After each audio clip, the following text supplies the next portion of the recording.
राधे राधे। आप सभी का स्वागत है। आज दिनांक है 27 नवंबर 2025 को मार्गशीर्ष माह के शुक्ल पक्ष की सप्तमी तिथि है। इस तिथि पर धनिष्ठा नक्षत्र और ध्रुव योग का संयोग बन रहा है। दिन के शुभ मुहूर्त की बात करें, गुरुवार को अभिजीत मुहूर्त 11:44 से दोपहर 12:26 तक रहेगा। राहु काल दोपहर 1:23 से 2:41 तक रहेगा।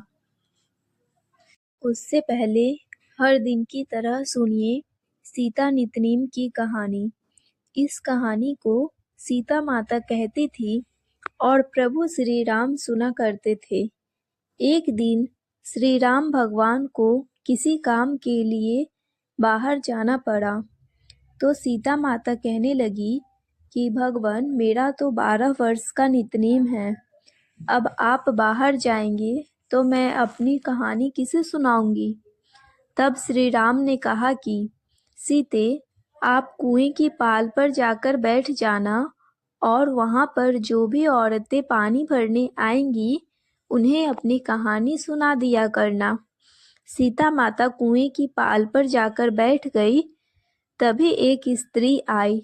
उसने रेशम की जरी की साड़ी पहन रखी थी और सोने का घड़ा ले रखा था। सीता माता बोली, बहन, मेरा 12 वर्ष का नितनेम सुन लो। पर वह स्त्री बोली कि मैं तुम्हारा नितनेम सुनूंगी तो मेरा तो घर जाने में देर हो जाएगी और मेरी सास मुझसे झगड़ा करेगी। इसलिए उसने कहानी सुनने से मना कर दी और अपने घर चली गई। लेकिन उसके घर जाते ही उसकी रेशम जरी की साड़ी फट गई।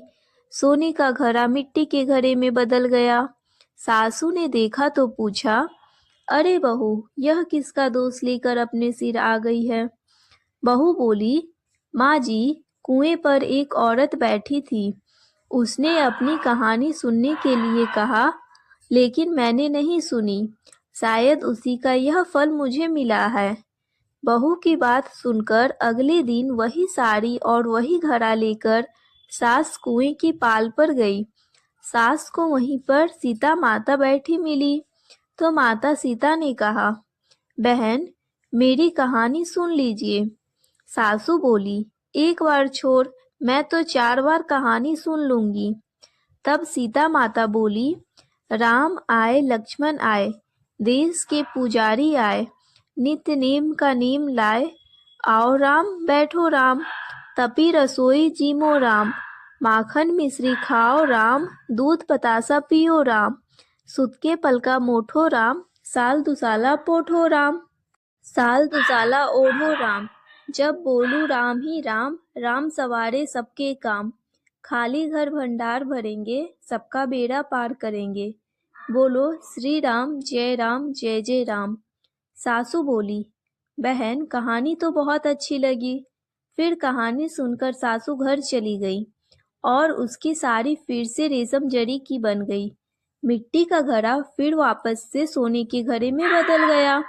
बहू ने देखा तो कहने लगी, सासू माँ, आपने यह सब कैसे किया। सासू बोली, बहू, तू दोष लगाकर आई थी और मैं अब दोष उतार कर आ रही हूँ। बहू ने पूछा कि माँ जी, वह कुएं वाली स्त्री कौन है। सासू ने बताया कि वह तो सीता माता थी। वह पुराने से नया कर देती है, खाली घर में भंडार भर देती है। वह लक्ष्मी जी का वास घर में कर देती है और मनुष्य की जो भी इच्छा हो उसे पूर्ण कर देती है। बहू बोली, माँ जी, फिर तो ऐसी कहानी मुझे भी सुना दो। सास बोली कि ठीक है, तुम भी सुन लो। फिर सास ने कहानी शुरू की। राम आए लक्ष्मण आए, देश के पुजारी आए, नित नेम के नेम लाए। आओ राम बैठो राम, तपी रसोई जीमो राम, माखन मिश्री खाओ राम, दूध बतासा पियो राम, सुत के पलका मोठो राम, साल दुसाला पोठो राम, साल दुसाला ओढ़ो राम। जब बोलू राम ही राम, राम सवारे सबके काम, खाली घर भंडार भरेंगे, सबका बेड़ा पार करेंगे। बोलो श्री राम जय जय राम। कहानी सुनकर बहू बोली, माँ जी कहानी तो बहुत अच्छी है। सासू ने कहा, ठीक है, अब से हम इस कहानी को रोज किया करेंगे। अब सास बहू रोज सवेरे उठती, नहाती धोती और पूजा करने के बाद नितनेम की सीता माता की कहानी कहती। एक दिन की बात है, उनके यहाँ पड़ोस की एक औरत आई और बोली कि बहन जरा सी आँच तो देना। तो बहू बोली कि आँच तो अभी हमने जलाई ही नहीं। पड़ोसन बोली, तो फिर तुम सुबह 4 बजे से उठकर क्या कर रही हो? तो उन्होंने कहा कि हम तो सुबह सुबह उठकर पूजा करते हैं, फिर सीता माता की नितनेम की कहानी सुनते हैं। पड़ोसन ने उनकी बात सुनकर फिर कहा कि सीता माता की कहानी कहने से तुम्हें क्या मिला? तब वे दोनों बोली कि सीता माता की कहानी कहने से घर में भंडार भर जाते हैं, सारे काम पूर्ण हो जाते हैं, मन की इच्छा भी पूरी होती है।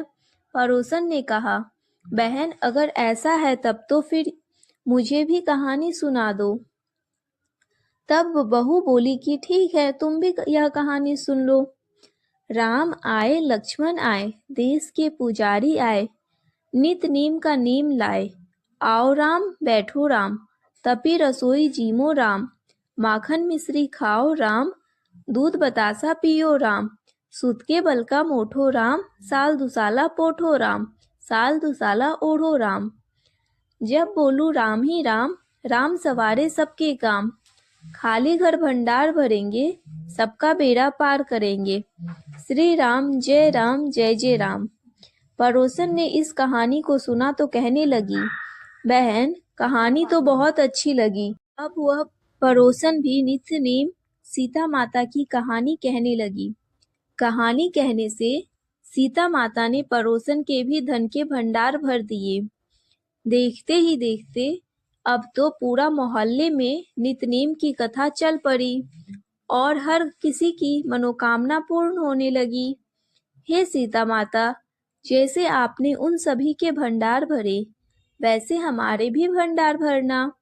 कहानी सुनने वाले, कहानी कहने वाले और हुंकार भरने वाले सबके भंडार भरना। सभी प्रेम से बोलिए सीता मैया की जय। अन्नपूर्णा व्रत की कथा के अनुसार प्राचीन समय की बात है। काशी निवासी धनंजय की पत्नी का नाम सुलक्षणा था। उसे अन्य सभी सुख प्राप्त थे, केवल निर्धनता ही उनके दुख का एकमात्र कारण था और यही दुख उसे हर समय सताता था। एक दिन सुलक्षणा अपने पति से बोली, स्वामी आप कुछ उद्यम करो तो काम चले, इस प्रकार कब तक काम चलेगा? सुलक्षणा की यह बात धनंजय के मन में बैठ गई और वह उसी दिन विश्वनाथ शंकर जी को प्रसन्न करने के लिए बैठ गया और कहने लगा, हे देवाधिदेव विश्वेश्वर, मुझे पूजा पाठ कुछ भी करना नहीं आता, मैं तो केवल आपके ही भरोसे बैठा हूँ। इतनी विनती करके वह 2-3 दिनों तक लगातार भूखा प्यासा बैठा रहा। यह देखकर भगवान शंकर ने उसके कान में अन्नपूर्णा अन्नपूर्णा अन्नपूर्णा इस प्रकार 3 बार कहा। यह कौन क्या कह गया? बस इसी सोच में धनंजय पड़ गया कि मंदिर से आते ब्राह्मण को देखकर वह पूछने लगा, पंडित जी अन्नपूर्णा कौन है? तब ब्राह्मण ने कहा, अरे धनंजय, तू तो अन्न छोड़कर बैठा है, इसलिए तुझे हर समय अन्न की ही बात सूझती है। जा घर जाकर अन्न ग्रहण कर ले। धनंजय अपने घर गया, जाकर पत्नी से सारी बातें कही। तब वह बोली, नाथ चिंता मत करो, स्वयं शंकर जी ने यह मंत्र दिया है और वे स्वयं ही खुलासा भी करेंगे। आप फिर से जाकर उनकी आराधना करो। पत्नी के कहे अनुसार धनंजय फिर पहले दिन की तरह ही जाकर पूजा में बैठ गया। रात्रि में भगवान शंकर जी ने आज्ञा दी, कहा तू पूर्व दिशा में चला जा। अब धनंजय अन्नपूर्णा का नाम जपता जाता और रास्ते में फल खाता, झरनों का पानी पीता। इस प्रकार कितने ही दिनों तक लगातार वह चलता रहा। वहां उसे चांदी से चमकते वन की शोभा देखने मिली, सुंदर सरोवर देखने मिला। उसके किनारे कितनी ही अप्सराएं झुंड बनाकर बैठी थी। एक अप्सरा कथा कहती थी और सब माँ अन्नपूर्णा इस प्रकार बार बार कहती थी। यह अगहन मास की उजियारी रात्रि थी और आज से ही व्रत आरंभ था। जिस शब्द की खोज करने वह निकला था, वह उसे वही शब्द सुनने को मिला। धनंजय ने तब उनके पास जाकर धीरे से पूछा, हे देवियों, आप यह सब क्या कर रही हो? तब उन सब ने कहा, हम सब माँ अन्नपूर्णा का व्रत कर रही है। व्रत करने से क्या होता है और क्या यह व्रत किसी ने किया भी है? इससे कब किया जाए, कैसे किया जाए और इसकी क्या विधि है, मुझसे भी कहो। धनंजय के कहने पर अप्सराएं कहने लगी, इस व्रत को कोई भी कर सकता है। 21 दिन व्रत करने के लिए 21 गांठ वाला सूत लेना। 21 दिन यदि ना कर पाए तो एक दिन का ही उपवास करे और यह भी ना करे तो केवल कथा सुनकर ही प्रसाद ले ले। निराहार रहकर कथा कहे। कथा सुनने वाला कोई ना मिले तो पीपल के पत्तों को रखकर सुपारी या घृत कुमारी यानी गवार पाठ को वृक्ष के सामने रखकर दीपक को साक्षी बनाकर सूर्य, गाय, तुलसी या महादेव को बिना कथा सुनाए मुख्य में अन्न मत डालना। यदि भूल से कुछ पड़ जाए तो एक दिन फिर से उपवास करना। व्रत के दिन क्रोध ना करे और झूठ ना बोले। अप्सराओं के द्वारा विधि बताने पर धनंजय बोला, फिर बताइए इस व्रत के करने से क्या होगा? तब वो कहने लगी, इसके करने से अंधे को नेत्र मिल जाता है, लूलों का हाथ मिल जाता है, निर्धन के घर में धन के भंडार भर जाते हैं, बांझन को संतान मिलती है, मूर्ख को विद्या मिलती है और जो जिस कामना से व्रत को करता है, माँ उसकी वह हर कामना पूर्ण करती है। धनंजय कहने लगा, बहनों, मेरे घर में भी धन नहीं है, विद्या नहीं है, कुछ भी तो नहीं है मेरे पास। मैं तो दुखिया ब्राह्मण हूँ, मुझे इस व्रत का सूत दोगी क्या? हाँ भाई, तेरा कल्याण हो, हम तुझे सूत देंगे। ले इस व्रत का मंगल सूत ले। तब धनंजय ने व्रत का सूत ले लिया। तब धनंजय ने उन अप्सराओं से सूत लेकर व्रत को किया। व्रत पूरा हुआ, तभी सरोवर में से 21 खंड की स्वर्ण सीढ़ी हीरा मोती जड़ी हुई प्रकट हुई। धनंजय जय अन्नपूर्णा कहता जाता था। इस प्रकार जाने कितनी ही सीढ़ियां उसे चढ़नी पड़ी। तब अंदर जाकर उसने क्या देखा कि करोड़ों सूर्यों से प्रकाशमान माँ अन्नपूर्णा का मंदिर है। उसके सामने स्वर्ण सिंहासन पर माँ अन्नपूर्णा विराजमान है। सामने भिक्षा हेतु शंकर भगवान खड़े हैं। देवांगनाएं चंवर डुला रही है। कितने ही हथियार बांधे पहरा दे रही है। धनंजय दौड़कर माँ जगदम्बा के चरणों में गिर पड़ा। देवी उसके मन का दुख जान गई। धनंजय हाथ जोड़कर कहने लगा, माता, आप तो अंतर्यामिनी हैं, आपको मैं अपनी दशा भला क्या बताऊं? आप तो सब कुछ जानती है। तब माता बोली, तुमने मेरा व्रत किया है, जा संसार तुम्हारा सत्कार करेगा। माता ने धनंजय के जिह्वा पर बीज मंत्र लिख दिया। अब तो उसके रोम रोम में विद्या प्रकट हो गई। इतने में क्या देखता है कि वह काशी विश्वनाथ के मंदिर में खड़ा है। माँ का वरदान लेकर धनंजय घर आया। अपनी पत्नी सुलक्षणा से सारी बात कही। माता जी की कृपा से उसके घर में धन संपत्ति उमड़ने लगी। छोटा सा घर बहुत बड़ा गिना जाने लगा। जैसे शहद के छत्ते में मक्खियां जमा हो जाती है, उसी प्रकार अनेक सगे संबंधी आकर उसकी बढ़ाई करने लगे। कहने लगे, इतना धन और इतना बड़ा घर, सुंदर संतान नहीं है तो फिर इस कमाई को कौन भोगेगा? सुलक्षणा से तो कोई संतान हुई नहीं, इसलिए तुम दूसरा विवाह कर लो। अनिच्छा होते हुए भी धनंजय को दूसरा विवाह करना पड़ा और सती सुलक्षणा को सौतन का दुख झेलना पड़ा। इस प्रकार धीरे धीरे दिन बीतते गए। फिर अगहन मास आया। नए बंधन से बंधे पति से सुलक्षणा ने कहलवाया कि इस व्रत के प्रभाव से ही हम सुखी हुए हैं, इस कारण इस व्रत को छोड़ना नहीं चाहिए। ये माताजी का प्रताप है जो हम इतने संपन्न और सुखी हुए हैं। सुलक्षणा की बात सुनकर धनंजय उसके यहाँ आया और व्रत में बैठ गया। नई बहू को इस व्रत के बारे में कुछ भी पता नहीं थी। वह तो धनंजय के वापस घर लौटने की राह देख रही थी। दिन बीतते गए और व्रत पूर्ण होने में केवल 3 दिन बाकी थे। तभी नई बहू को खबर मिल गई। उसके मन में ईर्ष्या की ज्वाला दहक रही थी। वह सुलक्षणा के घर में आ धमकी और उसने वहां भगदड़ मचा दी और वह मारी क्रोध के धनंजय को अपने साथ ले गई। नए घर में धनंजय को थोड़ी देर के लिए निद्रा नया दबाया। वह गहरी नींद में सो गया और ठीक उसी समय नई बहू ने उसका व्रत का सूत तोड़कर आग में फेंक दिया।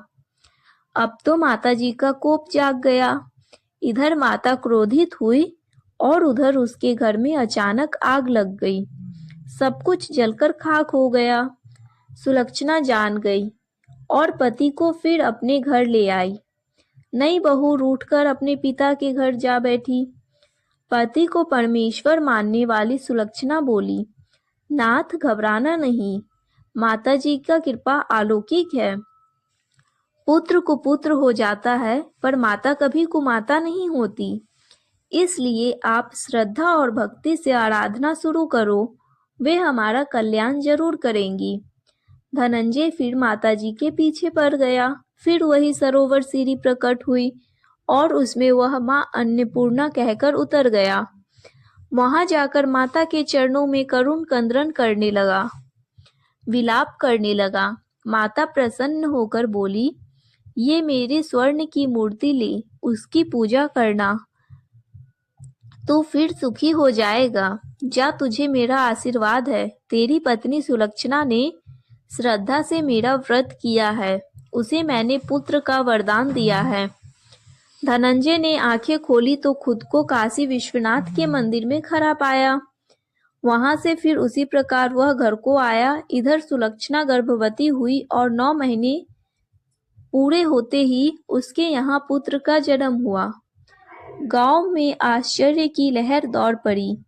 अब तो गांव में जिसकी कोई भी कामना होती वही मनौती मांगने लगता और इस तरह सभी लोगों की मनोकामना पूर्ण होने लगी। इस तरह उसी गांव के निसंतान सेठ के पुत्र होने पर उसने माता अन्नपूर्णा का मंदिर बनवा दिया। उसमें माताजी धूमधाम से पधारी। यज्ञ हुआ और धनंजय को मंदिर के आचार्य का पद दे दिया गया। जीविका के लिए मंदिर की दक्षिणा और रहने के लिए बड़ा सुंदर सा भवन दे दिया गया। धनंजय पत्नी और पुत्र सहित वहां सुख से रहने लगा। माताजी के चढ़ावे में भरपूर आमदनी होने लगी। इधर नई बहू के पिता के घर में डाका पड़ गया। सब कुछ लूट गया और वे भीख मांगकर अपना जीवन पेट भरने लगे। सुलक्षणा ने जब यह सुना तो उन्हें बुलावा भेजा और उनके आने पर उन्हें अलग घर में रख लिया गया और उनके अन्य वस्त्र का प्रबंध भी कर दिया। धनंजय, सुलक्षणा और उसका पुत्र माताजी की कृपा से आनंद से रहने लगा। माताजी ने जैसे उनके भंडार भरे वैसे सबके भंडार भरे। सभी प्रेम से बोलिए, अन्नपूर्णा माता की जय। प्राचीन काल में एक नगर में एक धर्मपरायण ब्राह्मण रहता था। वह ईश्वर भक्ति, सत्य, दान और तप में सदैव लगा रहता था। उसका एक ही पुत्र था जो बुद्धिमान था, परंतु परम निर्धनता के कारण उसके घर में सदैव कष्ट बना रहता था। एक दिन अत्यधिक दुखी होकर ब्राह्मण ने सोचा, कदाचित मेरे भाग्य में ही अभाव लिखा है। शायद मुझे धन और सुख का लाभ कभी प्राप्त नहीं होगा। इसी चिंता में वह प्रभु का ध्यान करते हुए वन की ओर चला गया। मार्ग में उसे एक दिव्य पुरुष मिले जिनके शरीर से प्रकाश फैल रहा था। ब्राह्मण ने नम्रता से पूछा, हे प्रभु, मैं निर्धनता और कष्टों से पीड़ित हूँ।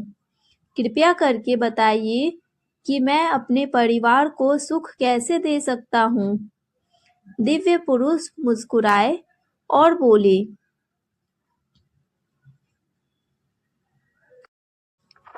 हे ब्राह्मण, मार्गशीर्ष मास बड़ा पवित्र माना गया है।